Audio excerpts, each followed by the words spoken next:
And what I'd like to do after having read this last major fight, and there's many components to it, is to outline his life. And we can outline his life many ways. I'm going to give one right now, and towards the end, maybe I'll give the other as time allows. But one outline is Hezekiah in regards to his will, his affections, his confidence, and his spiritual discipline. And I believe each one of us, we face troubles. We face some of the things here may seem like, okay, this was maybe 2,700 years ago. This is a long time ago, but some of the things, they have shadows that carry forward to today. We wrestle not against flesh and blood. And we know that the weapons of our warfare, they're not carnal, but they're mighty through God to the pulling down of strongholds. We face troubles, we face difficulties, we face obstacles, we face challenges in our life. And again, what comes into play is the will, the affections, and our confidence and spiritual disciplines. So if we were to turn back to,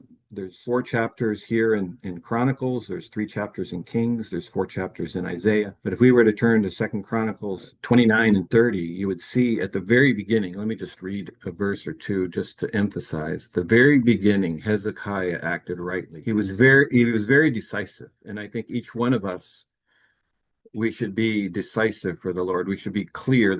No one should have any doubt what our purpose is. It says in 2 Chronicles 29 and verse 2, he did that which was right in the sight of the Lord according to all that David his father had done. He, in the first year of his reign, in the first month, opened the doors of the house of the Lord and repaired them, and brought in the priests and the Levites and gathered them together. So at the very beginning, he said there's things that need to be repaired. And David could say, I was shapen in iniquity. We know that Paul wrote that in me that is in my flesh dwells no good thing. We know that we are flawed. We know that we're saved not of works, but by grace through faith. We're saved through the sovereign mercy of God upon our lives and calling us to himself. We've responded to his call, we've obeyed, but now in our lives we're faced with difficulties. We're faced with moral challenges.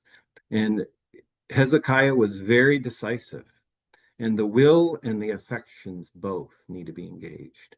And we see some of that if we were to turn to more chapters in the 29th chapter and the 30th chapter, we'd see the sacrifices that they did. We'd see that they celebrated the Passover. And interestingly, Josiah, it says the Passover for Josiah was even slightly better. But in general, it just says that Hezekiah trusted in the Lord more than anyone except David.